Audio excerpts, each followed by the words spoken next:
Ang ating teksto ay nandoon sa Mateo 5:14. Doon sa sinabi ng Panginoon, "Ye are the light of the world." Ye are the light of the world. Sa Tagalog, kayo ang liwanag ng sanlibutan. Sa Biblia, ang tinutukoy na liwanag, una, sabi ni Juan, ang Diyos ay liwanag. Unang Juan, 1 John chapter 1.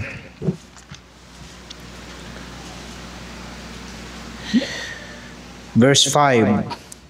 This then is the message we have heard of him, and declare unto you, that God is light, and in him is no darkness at all. Pag inintindi mo yung verse 5 na yan, yan pala ang mensahe ng ating Panginoong Jesucristo. Sino yung sinasabi dyan, we have heard of him? Sino yung him na yan? Aming narinig sa kanya.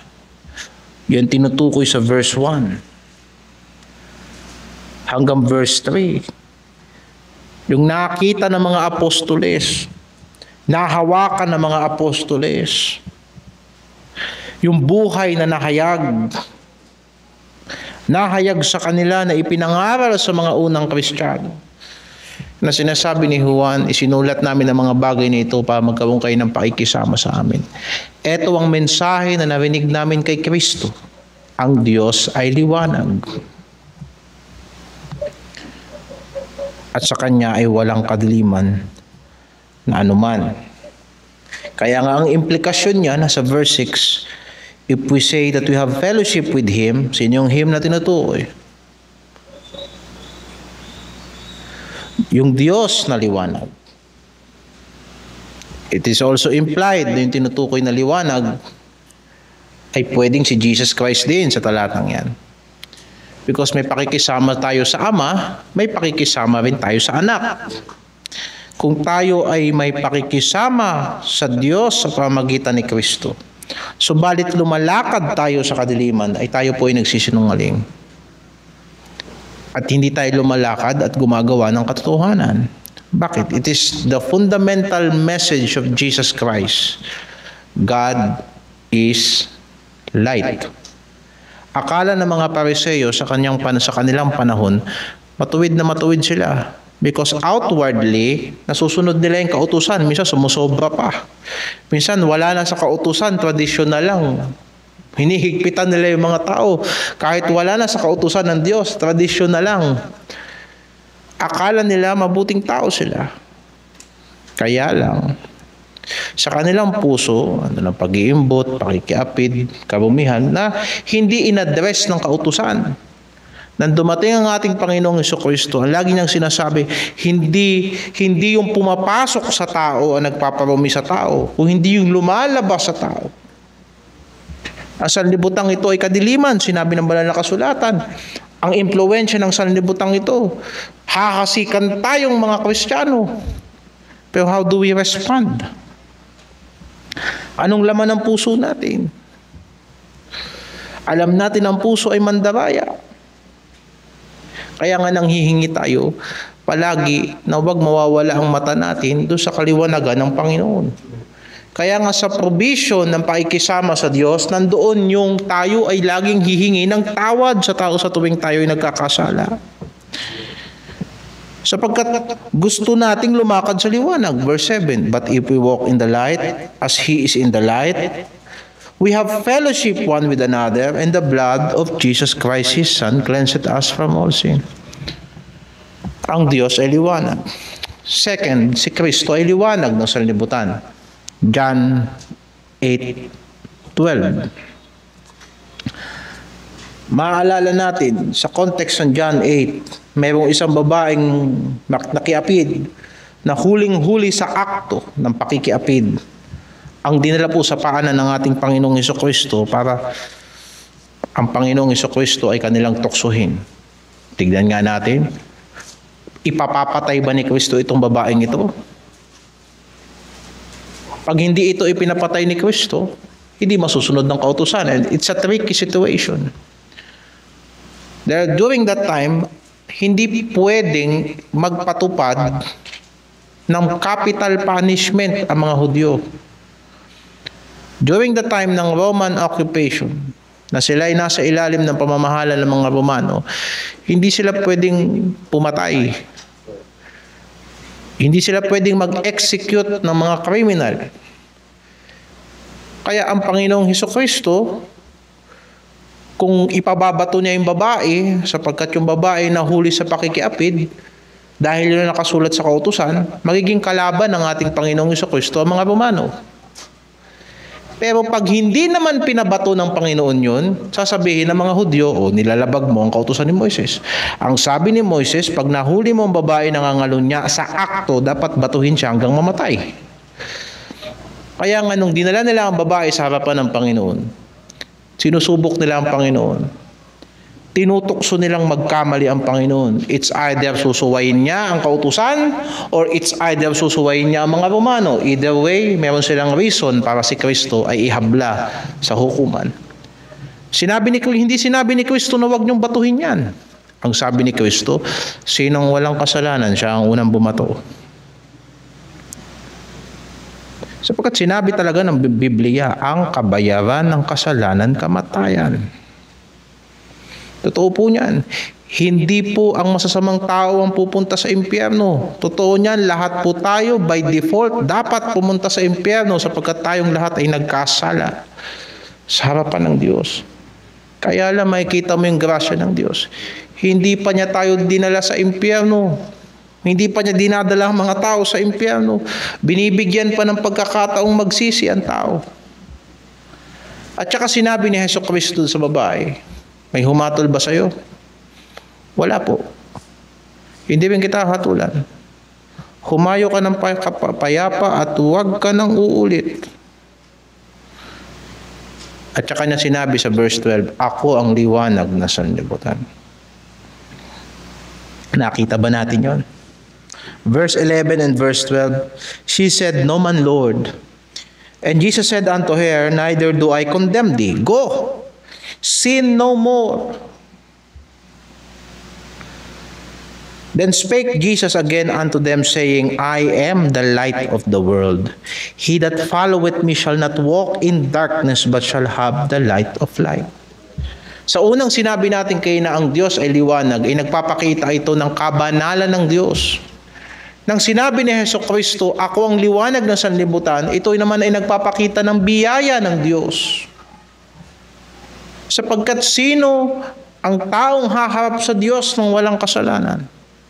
Kung lahat ay nagkasala. Kaya nga may Kristo na siyang dapat sundan ng tao. May Kristo na dapat pakinggan ng tao. May Kristo na dapat tanggapin ng tao. Bakit? Ang sanlibutang ito ay lumalakad sa kadiliman. Kung susunod ang tao kay Kristo, kung si Kristo ang kanya magiging Panginoon at tagapagligtas, hindi siya lalakad sa kadiliman, kundi magkakaroon siya ng buhay, ng liwanag ng buhay. And then, sinabi rin sa banal na kasulatan, na ang salita po ng ating Panginoong Hesus, ng Panginoong Diyos, ay liwanag. Liwanag sa ating mga paa. Thy word is a lamp unto my feet, and a light unto my path. Maraming hindi natin makikita ang Diyos at hindi natin nakikita ang Diyos at hindi po natin nakita si Kristo personal, physical. Pero naiwan po sa atin ang mga salita ni Kristo sa pamamagitan ng kanyang salita. Saan nga yun? Sa awit, sa Psalms 119 verse 105.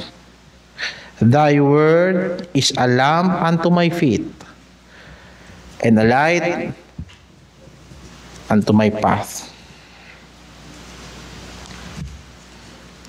Kaya nga po, diyan natin nakikita. Diyan po natin nakikita kung anong kalooban ng Diyos sa atin. Diyan po natin nakikita sa mga salita ni Kristo kung ano pong dapat nating gawin. Diyan po nating masasabi na may kumpiyansa na tayo may pakikisama sa Diyos. Samantalang ang Diyos ay liwanag, paano natin nalalaman tayo po'y nasa liwanag? Kung tayo po'y lumalakad sa kanyang salita, ang kanyang salita ay liwanag. Si Jesucristo ay liwanag ng sanlibutan. Paano po natin nalalaman na tayo sumusunod kay Kristo? Kung tayo po ay lumalakad sa salita ni Kristo. He that followeth me shall not walk in darkness, but shall have the light of life. Nen, sinabi ngayon ng Panginoon doon sa tekstong binasa natin, kayo ay liwanag ng sanlibutan. Hindi tayo Diyos, at the same time, hindi po tayo ang Panginoong Hesukristo. Malayong malayo po tayo sa pagiging perpekto ng ating Panginoong Hesukristo. Malayong malayo. At lalong hindi po tayo ang pinal na otoridad ng mga buhay natin. Kahit po ang ating pagpapaliwanag ng banal na kasulatan, tinuturuan po natin ang ating mga miyembro na tignan maigi kung yung paliwanag ba ay laging nakaeskwala sa salita ng Diyos. Kailangan ang bawat talata ay ipinapaliwanag ng kapwa talata. Liwanag sa liwanag. Mahirap ipaliwanag ng isang kaisipan sa sanlibutan ito, mga kaisipan ng Diyos. Pero bakit sinabi ng Panginoon, kayo ang liwanag ng sanlibutan? Sa binasa natin.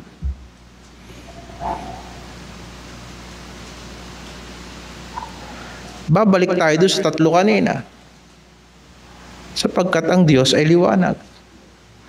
Sapagkat tayo ay sa Diyos. Kung tayo ay sa Diyos, edi liwanag tayo ng sanlibutan. O basahin natin sa unang Juan. Unang Juan 5. Verse 19. 1 John 5:19. And we know that we are of God. Nalalaman nating tayo ay sa Diyos. And the whole world lieth in wickedness. Ang buong sanlibutan ay nakahilig sa kasamaan. Subalit, we can confidently say, by His grace and by His mercy, sa Kanyang pagliligtas sa atin, sa kapagtulong niya sa atin sa pamamagitan ng Kanyang banal na Espiritong gumagabay, nagtutuwid at tumutulong at umaaliw sa atin, na tayo ay sa Diyos. Samantalang ang buong sanlibutan ay nakahilig sa kasamaan. Nang sinabi ni Jesucristo, kayo ay liwanag sa sanlibutan, sinasabi niya na sa daigdig na to may mga tao na maaari nilang sabihin at ipakita na sila ay tao ng Diyos. Na tayo ay we are called by God, we are peculiar people, 1 Peter 2:9, a chosen generation, a royal priesthood, a peculiar people. Mga taong dinala ni Kristo sa pamamagitan ng kanyang sariling kamatayan, pagkalibing at muling pagkabuhay, ay dinala niya tayo sa Diyos. Kung kaya't tayo ay sa Diyos.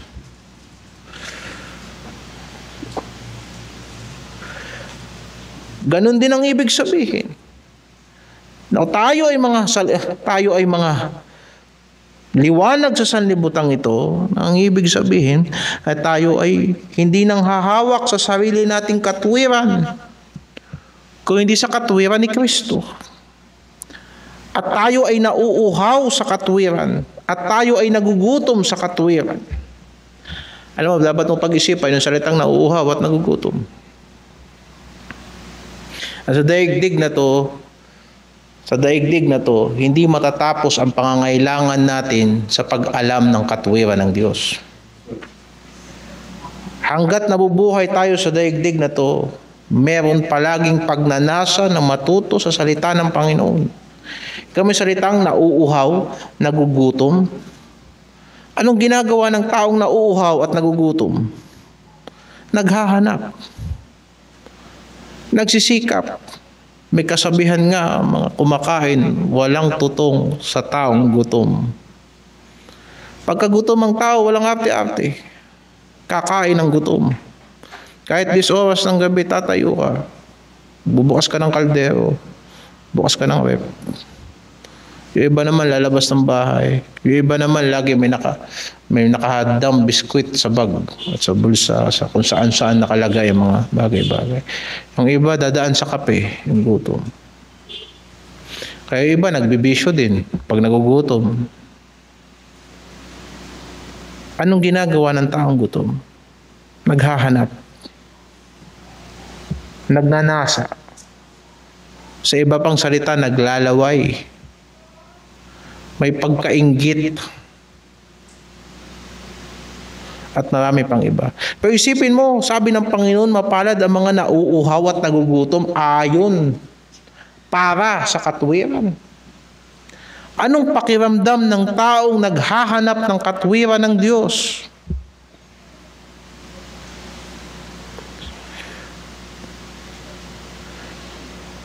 Anong hinahanap ng tao sa sanlibutan? Alam ninyo. Yung kanilang ikayayabang. The pride of life. Yung mga bagay na kanilang titignan at magpapasaya sa kanila.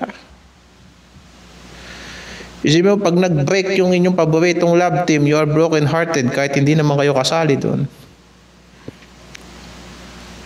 Because nasanay na tayo sa mga bagay na gusto nating tignan. Nasanay na tayo na si boy and girl, sila lagi ang magkasama sa mga palabas, and it's so sad na hindi na sila pwedeng magsama. Because hindi papayag ang kanilang mga talent managers. And the people, they are broken-hearted, they are devastated sa ganyan mga bagay-bagay. But there are people na naghahanap ng katwiran ng Diyos. There are people that they don't go to church para lang matuto ng palata o matuto ng doktrina. May mga taong pumupunta sa iglesia at pumupunta sa simbahan para alamin kung ano ang matuwid na kalooban ng Diyos at kanilang gagawin. And when the people look at that kind of people, alam ko ito relihiyoso to, ito nagsisimba to, pero hindi kagaya nito. Itong mga taong ito na parang laging gutom sa katwiran ng Diyos. And there are people na manghihingi sa Diyos ng karunungan, pag nakita ang karunungan ng Diyos, mga ngatwiran sa Diyos. And there are those people na basta makita nila sa banal na kasulatan, they will believe, yan ang kalooban ng Diyos. If you want to see the comparison dito sa Matthew 6, punta tayo sa 31 and 33, 31 to 33. It's just an illustration to prove this point. Therefore, take no thought, saying, what shall we eat? What shall we drink? Or withal shall we be clothed? For after all these things do the Gentiles seek. But your heavenly Father knoweth that ye have need of all these things. But seek ye first the kingdom of God and His righteousness. Hindi ba? It is very common para sa tao na magtrabaho para kumain. Magtrabaho para magkaroon ng maayos na buhay. And that's good. Yan ang normal na takbo ng isip ng tao. Mag-aaral kami para in the future meron kaming magandang trabaho. And then pagka magandang trabaho namin, hindi na kami mahihirapan. But there are people na ang hinahanap nila sa araw-araw kung bakit sila nag-aaral, bakit sila nagtatrabaho, bakit sila nagnegosyo, ay para malaman namin ang katwiran ng Diyos. And look at that, sabi ni Jesus Christ, kayo ay liwanag ng sanlibutan. Ang buhay ng Kristiyano ay parang isang malaking billboard sa sanlibutan. You people, kayong mga tao sa sanlibutan, kung ano-anong hinahanap nyo, you are not looking for right things. Naghahanap ka ng pag-ibig sa loob ng nightclub. Naghahanap ka ng saya sa bisyo.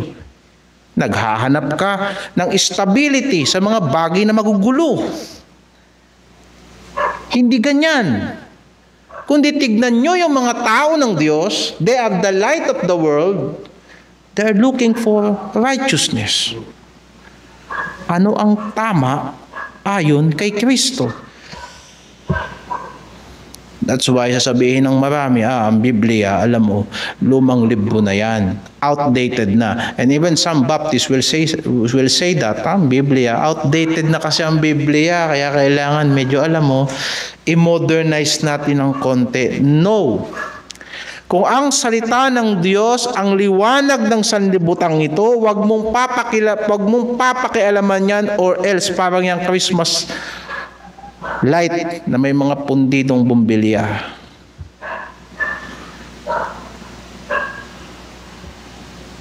Nakita ka ng Christmas light na may pundidong bumbilya, o nakita ka ng yung mga ilaw na yan, meron diyang isang busted. Ang ganda ng ilaw, dire-diretso, tapos merong isang walang ilaw. Kung sasabihin mo na ang salita ng Diyos ay liwanag sa ating mga paa, dapat paniwalaan mo lahat ng talata dyan.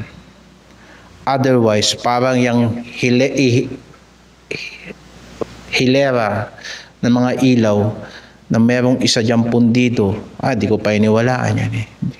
See? Kaya mga kapatid, dahil tayo ay liwanag ng sanlibutang ito, bigyan natin ng implikasyon yan.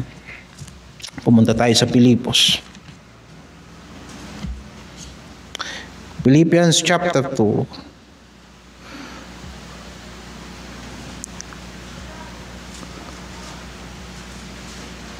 Verse 14. At bigyan tayo ng implikasyon sa talatang ito patungkol sa salita ng ating Panginoong Jesucristo. Do all things without murmurings and disputings, that ye may be blameless and harmless, the sons of God, without rebuke in the midst of a crooked and perverse nation, among whom ye shine as lights in the world.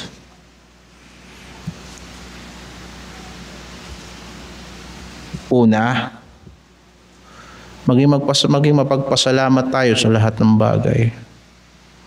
Huwag tayong reklamo. Kung meron tayong discontentment sa buhay natin, take it to the Lord in prayer. Hindi tayo mga tao na mga problema natin, pinapublic natin sa mga taong nasa kadiliman bago nating ayusin. Do all things without murmuring and disputings. Sa iglesia, habang tayo nagiging malapit sa isa't isa, mas madalas nating mamimiss ang isa't isa at magkakaroon ng misunderstanding, minsan magkakaroon tayo na hindi pag-iintindihan. Pero hindi dapat tayo mag-aaway-aaway. Kung meron tayong gusot, plantsahin natin. Mag-intindihan tayo sapagkat tayo ay magkakapatid sa Panginoon. We have fellowship with one another. Iisang Ama natin sa langit. Minsan, kahit pa kapatid natin sa laman, alam mo, mahirap pakisamahan. Bakit? Pagiging kapatid natin yan, sa dugo lang yan, tsaka sa laman, totoo. Maliban na parehas kayong born again. Kaya nga sabi sa Bible, hindi ba nakasulat, there is a friend that sticketh closer than a brother. Minsan kung sino pa yung kapatid mo, yun ang umusig sa'yo. Pero may naging kaibigan ka na sobrang close mo. And I hope that this church will foster those kinds of friendship. Isipin mo, hindi tayo parehas na magulang, hindi tayo parehas ng lahi, and yet because we have one spirit, we stick closer than a brother. Pwede nating ituwid ang isa't isa. Pwede natin tulungan ang isa't isa. Bakit? Mga anak tayo ng Diyos. Kung sa sanlibutan, hanggat may alak na umiikot, hanggat may tagay na umiikot, masaya pa yung mga yan. Pero pagka bangenge na lahat yung susuntukan na yan. Diba? Sanlibutan, hanggat matutulungan mo yung mga yan, hanggat mapapakinabangan ka, mabait sa'yo yan. Pero pag wala na, limot na lahat ng tulong mo, kahit sila pang may mali doon. Pero sa atin, pag hindi makatulong ang kapatid natin, tulungan natin, hindi makatulong eh. At pag hindi mo kailangan ng tulong, ikaw ang tumulong. At pag nangangailangan ka ng tulong at tinutulungan ka, huwag kang mayabang. Hindi ba? Why? Because kakapatid tayo sa Panginoon. Minsan kailangan nyo ng hugas ng paa at minsan kailangan ko ng hugas ng paa. Sabi ng Panginoon, maghugasan kayo ng paa. At pag nakakita sa daigdig na ito na minamahal nyo ang isa't isa, sasabihin ng mga tao, tunay nga ng mga anak yan ng Diyos. By this shall all men know that ye are my disciples, if you have love for one another. Kaya huwag tayong mag-aaway-away. Huwag tayong magtatalo-talo. Huwag tayong magtataniman ng sama ng loob sa isa't isa. Mag-intindihan tayo. Bakit? Because tayo yung mga anak ng liwanag. Diba? Alam mo sa mga Hudyo, kasama sa kultura nila, kahit sa mga university, pagpunta ka sa mga Jewish university, meron ka makikitang Hudyo, dalawa sila, nagsisigawan sila. Akala mo nag-aaway, pero hindi sila nag-aaway. Nagpapaliwanagan yun. Pagkatapos nilang magsigawan, kakain nyo na sabay. Di ba? Di ba? And it's part of their culture. Di ba na? Magpaliwanagan tayo. Halika rito. Usap tayo. But let us remain sa liwanag ng Panginoon. Parehas tayong biniyayaan lang ng Diyos. Parehas lang tayong tinubos ng dugo ni Kristo. Hindi ka higit sa akin at hindi ako higit sa iyo. Tulungan natin ang isa't isa. Huwag natin basta pababayaan ang isa't isa. Do all things without murmurings and disputings. Sa sanlibutan ito, normal ang chismis sa sanlibutan ito. Pero sa atin, hindi tayo nagchichismisan. Pag pinag-usapan natin ang problema, anong dulo? Solusyon. At ang unang hakbang sa solusyon, magdasal sa Panginoon. Panginoon, inilalapit namin sa iyo ang kapatiran namin ito. Diba? Huwag na huwag mag-uusap ng problema na hindi tatapusin sa pananalangin. Experience natin yan last year. Kahit pa yan sa GC, pag nag-leak yan, may matitisod. Pagka tumagos yan sa pader, mami-misunderstood yan, may matitisod, may ma-open. Pero if we must talk about problems, pag-usapan natin. Totoo naman eh. Kung talagang kailangan natin pag-usapan ang mga bagay-bagay na the world label as chismis, edi pag-usapan natin.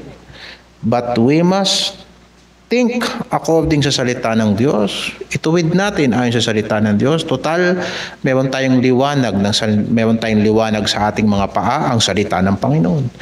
Ilagay natin lahat yan sa liwanag. Lahat ng questionable, ilagay natin sa liwanag. Ilagay natin sa liwanag ng salita ng Diyos. Diba? Ngayon, only, wag lang natin hayaan na ang mga fellowship ay maging fellowship ng kadiliman sa iglesia. We encourage friendship sa church, and that's good. Pero hindi dapat dito tumibay ang mga pagkakaibigan na sila-sila mismo gumagawa ng kanilang sariling pagbabackslide. Totoo. Marami na tayong nakita rito sa church. Noon pa, hanggang last year, sinikita mo, akala mo nagpe-fellowship, pero nagpe-fellowship sa mga gawa ng kadiliman. Hindi gusto ng Panginoon yun. Darating ang panahon, sobrang tibay na ng fellowship nila, pag may nanghimasok na Kristiyano doon, para sa ikabubuti nila, sasabihin nila masama yun. Bakit? Nagtayo na sila ng sarili nilang fellowship na hindi si Kristo ang sentro, minsan sa loob mismo ng ating mga legitimate na gawain. Nasa Biblia ba yan? Nasa Biblia yan. Pumunta tayo sa Efeso. Ephesians 5.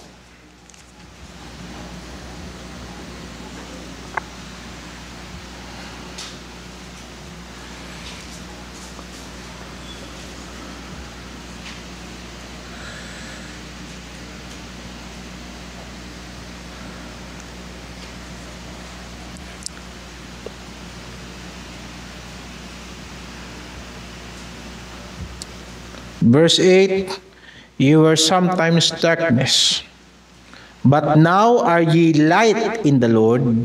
Walk as children of light.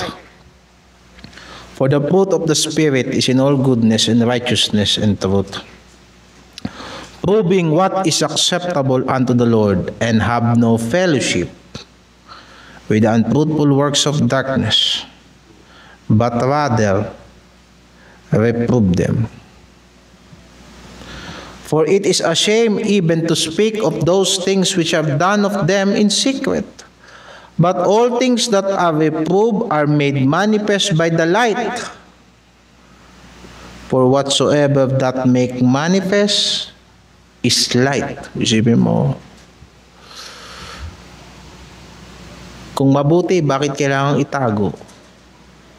Kung maayos, bakit kailangang ilihim? Kung maliwanag ang intensyon, bakit kailangan may palaisipan?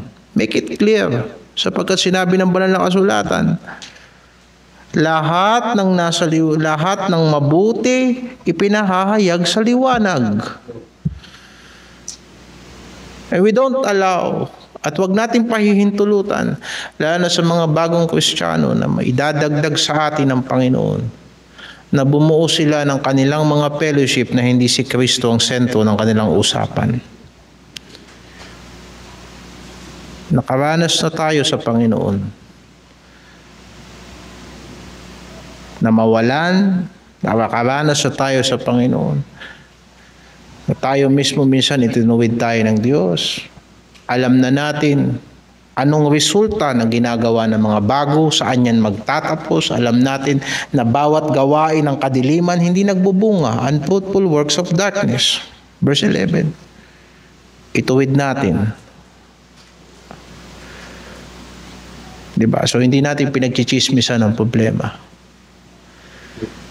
Ipinapanalangin natin, itinutuwid natin, isinasaayos natin, ginagabayan natin ang mga bago. Hindi tayo parang nanood ng teleserye. Pero talagang, alam mo, pag pinag-usapan ng showbiz, 100% chismis. Bumalik tayo sa Philippians.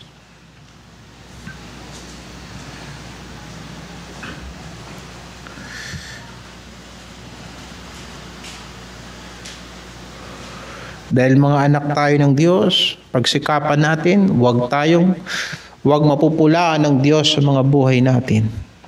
Kaya we must pray. Manalangin, manalangin, manalangin. Hindi ko sinasabing ito na para tayong lumakad sa kautusan. Hindi. Kung hindi pinapahayag sa atin dito na may pamantayan tayo sa salita ng Diyos, wala namang ibang mag-iingat sa atin maliban sa banal na Espiritu.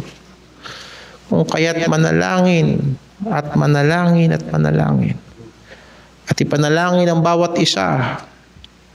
Simula sa pastor hanggang sa pinaka bagong miyembro, ipanalangin natin. Tandaan natin sa panahon ng temptasyon, walang matibay na Kristiyano. Yung taong biniyayaan lang ng Diyos, bakit hindi tayo manghingi ng biyaya sa Diyos para sa isa't isa? Sa panahon ng pagiliglig ng dyablo sa iglesia, kahit sinong Kristiyano ay pwedeng pahintulutan ng Diyos na maliglig. Pero merong isang garantiya na ang Panginoong Hesukristo ay palaging namamagitan para sa kanyang mga anak, kung kaya't sila ay nagiging instrumento sa ikatitibay ng iglesia at hindi sila tuluyang napapahamak. Hindi kagaya ni Judas. Ang mga Kristiyano, pinagtitibay ni Kristo para maging ikatitibay ng iba. Hindi tayo pwedeng magpatotoo na magpapatotoo. Sinasabi natin na, kami po, napakatapat ng Diyos sa buhay namin. Kaya eto, bagamat sa marami kaming kasalanan, pinatawad kami ng Panginoon. Tama yun. Pero kailangan matuto naman tayo na tayo ay magpalakas ng ating kapatid sapagkat ilang beses na tayong tinulungan ng Diyos sa ating buhay. Pinagtitibay tayo ng Diyos para patibayin ang iba. Kagaya na sinabi niya kay Pedro, pero pinapanalangin kita para ang iyong pananampalataya ay huwag manghina. At kapag ka nakapanumbalik ka, mag-backslide ka uli. Hindi yun ang nakasulat. At kapag ka nakapanumbalik ka, palakasin mo ang kapatid mo. Ingatan mo ang kapatid mo. Kuya ka na, tignan mo ang mga bunso. Ate ka na, tignan mo ang bunso. Nakatawid ka na, lumingon ka, tignan mo yung mga hindi pa nakatawid. Huwag mong iwanan. Pagkat itinawid ka ng Panginoon. Tinawid tayo ng Panginoon. Huwag nating pahintulutan na mapagwikaan ng masama ang Panginoon natin dahil sa mga gawa natin. At manghawak tayo sa salita ng Diyos. Verse 16, holding forth the word of life. Manghawak sa salita ng buhay. Hindi natin mapapamangha ang sanlibutan ito sa pamagitan ng ating mga politikal na impluwensya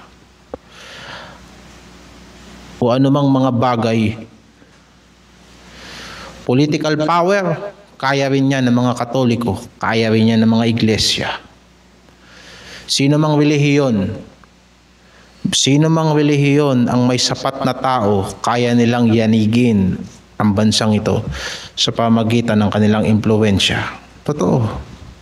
Basta madami sila, kaya nilang mag-people power.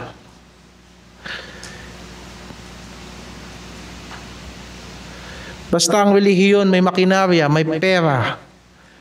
Kahit sinong relihiyon, kaya nilang magpatayo ng katedral. Kaya nilang magpatayo ng kanilang mga building. Kaya nilang magkaroon ng malawakang medical mission. Kahit sino, kahit sabihin ko sa'yo, kahit mga satanista, basta may pera, kaya yan eh. Kahit mga politiko, wala namang ini-endorse ang pananampalataya. Kaya mag-ayuda sa isang barangay eh. But what makes Christians different? We hold to the word of life. Nangahawak tayo sa salita ng buhay. At yan ang kailangan ng sanlibutan ito. Kailangan ng sanlibutan, ng mga tao na pag tinignan nila, ang kanilang kumpiyansa ay nasa salita ng Diyos. Alam nilang doktrina, pero saan titingin ang tao? Alam nilang may Diyos, pero anong halaga ng may Diyos? Totoo. Makikita lang ang halaga ng Diyos sa mga taong totoong nagtitiwala sa Diyos. And panalangin natin na panghawakan natin ang salita ng buhay. Hindi tayo binigyan ng Panginoon ng salita para lang matuto. Binigyan niya na tayo ng salita niya para mabuhay. Ang ating buhay, klase ng buhay, paano tayo inaayos ng Diyos, nagpapakita yan ng kaano ka makapangyarihan ang salita ng Diyos. Hindi pa tayo tapos. Ang Diyos hindi pa tapos sa atin. Baka yung inaayawan mo ngayon, gustuhin mo na yan sa susunod. Hindi pa tapos kalooban ng Diyos sa atin. Ang Panginoon is gumagawa pa sa buhay natin. Bawat Kristiyano may nakalagay, under construction. But you must hold on into that word. Because makakatagpo tayo ng buhay kay Kristo. Just hold on. Hold on. Hindi tayo makakatagpo ng buhay sapagkat may mga degree na tayo. No. Huwag kayong matakot magtiwala sa Panginoon, or otherwise there are so many callings and opportunities that you will miss. Sa simpleng bagay lang, hindi mo pinagtiwalaan ang salita ng Panginoon. We question God's word and God's provision. Mga kapatid, tayong liwanag na sanlibutan ito. Not because mga bumbilya tayo. Not because may sarili tayong ilaw. It's because ang Diyos sa buhay natin liwanag. It's because ang salita ng Diyos ay liwanag sa atin. At higit sa lahat si Kristo ay sanang manahan sa ating mga puso. Let the word of Christ dwell in you richly in all wisdom, teaching and admonishing one another in psalms and hymns and spiritual song, singing with grace in your hearts to the Lord. So mga kapatid, I hope na nakapakinig tayo ng salita ng Panginoon sa gabing ito. I hope that we continue to pray for one another. Magbabautismo tayo ng mga tinuruan natin ng salita ng Diyos.